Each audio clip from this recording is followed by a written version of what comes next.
Hello guys, welcome to my channel. आज का मैं न्यू ब्लॉग है। मैं चाय बना रहा हूँ, आप देख सकते हो। चाय बन रही है और मेरी मॉम को मेरी हाथ की चाय बहुत पसंद आती है। आज मेरे हाथ से बनी हुई चाय उनको पिलाऊंगा।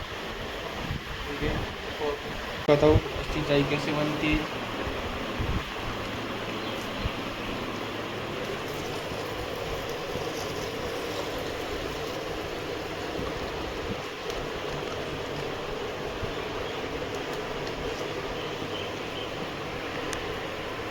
देखो हमारी चाय भी कुछ ही मिनटों में बन जाएंगी।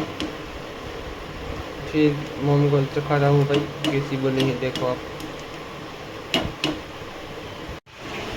मम, आपको चाय कैसी लगी?